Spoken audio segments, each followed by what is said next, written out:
So we looked at the three-act structure, the beginning, the middle, and the end. Within these acts, if you're going for a longer story, there are sequences that make up these acts. And essentially it breaks down very simply, 3 sequences in each act. So 3 sequences at the beginning, 3 in the middle, 3 at the end. We've got 9 sequences that make up a story.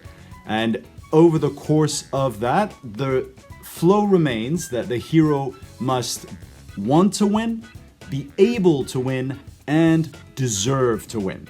Over the course of these 3 acts, 9 sequences, you need to demonstrate these elements, okay? So let's take a look at these 9 sequences and the recipe they form.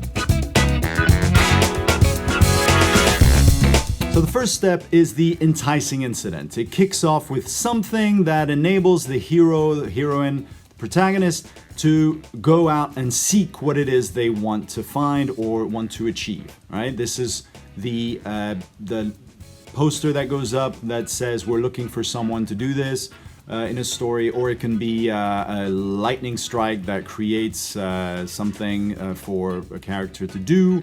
It can be someone who returns to town, and it can be all sorts of things, right? Enticing incident, step 1. That creates the opportunity for a quest, for something to do for the character. Initially, what the character understands is that this quest involves facing their greatest fear, right? We need to not necessarily define that early on, but we need to understand there's something in the way. And that leads to the second sequence, which is the refusal of the quest. The hero says, no, not for me, not now, I don't want to, I don't care, whatever it may be. Anything to avoid the quest, right?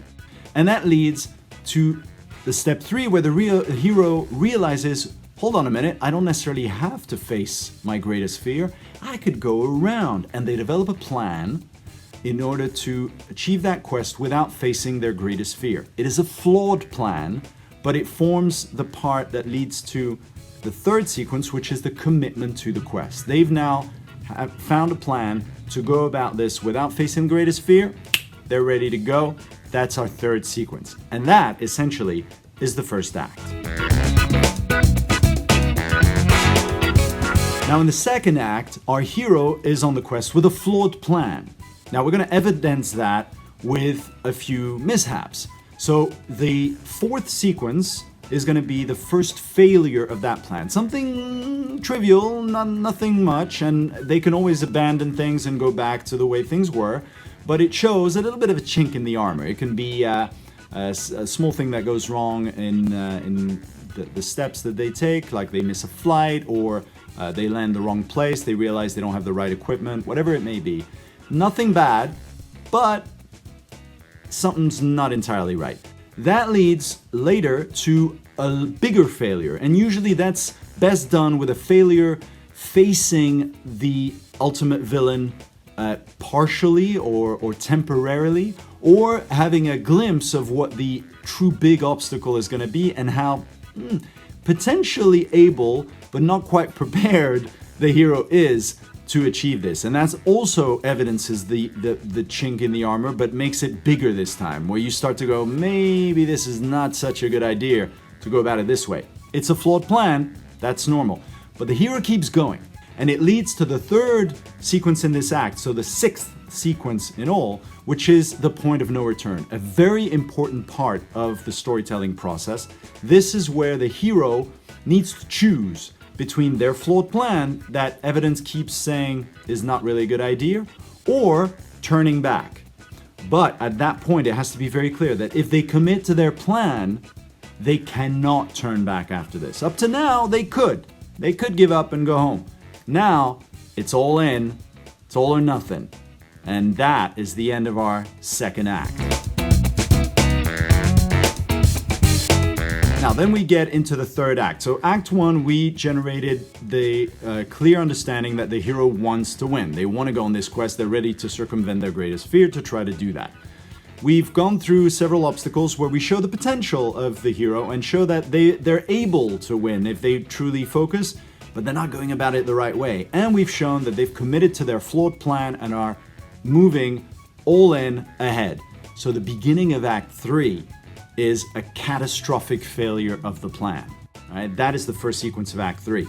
It's the point of failure, complete and utmost, like you are ready to give up because there is nothing more you can do.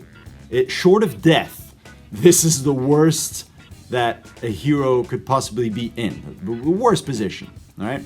So you really got to crush them really hard, isolate them as much as possible here to show that anyone would give up. Which leads to sequence number 8, second sequence in Act 3. The aftermath of the greatest failure leads to the hero understanding, okay, that plan was flawed, I was wrong, I need to face my greatest fears. And usually they understand this by another character returning to tell them something that they had forgotten, maybe a character usually from the beginning, or it's them looking at something they've looked at all the time, but all of a sudden looking at it differently. So looking at a picture but understanding something they never understood before, something like that. A moment where they understand that they have to face that fear once and for all. It has to be overcome. And once they understand that, they are ready. And most importantly, what comes in Act 3, the hero now deserves to win because they understand and they have the courage, the might to face their greatest fear. And it leads to the final sequence in the final act where the hero, empowered and ready, faces and overcomes the greatest fear to ultimately triumph. And that leads them to fulfill their quest. And it may not be the quest they set out for initially. It may be actually the quest they needed to do. So not what they wanted, but what they needed. So maybe the love interests in a classic love story is not the one they were pursuing, but the one that was at their side after all this time. Or it can be something they really wanted and realized they don't actually need.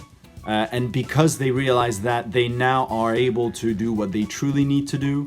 It can be all sorts of different things, but the key is they faced the greatest fear and they have triumphed. And now they can go back to their world and show that they have changed and show that they are now a better person for that quest that they've accomplished. So that takes us through the 3 acts.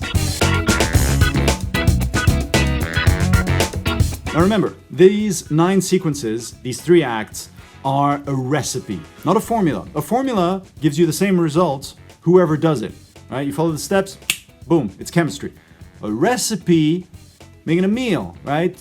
Several people with the same recipe, not gonna come up with the same meal. Some of them are gonna be really tasty, some are gonna be a little weird, a little funky, but everyone's gonna be able to add their touch. That's the point, right? This is something you follow where you add your touch. But most importantly, it's not just about you, it's about the characters that you put through the story. Everything in those sequences has to be character driven so that we empathize, we care. Once again, the reader has to care, because otherwise, why would they read your story when they can do a million other things, right? The only reason is they're gonna care about your story more than doing those other things. And to do that, it needs to be about the character, about their choices, about the stakes they face, the courage they demonstrate, and how they can ultimately do something that we all wish we could do, overcoming our fears. It becomes something that inspires us, motivates us, and that's why we're gonna care, and that's why these stories are so powerful. So go out there, put it to work, and write your own story.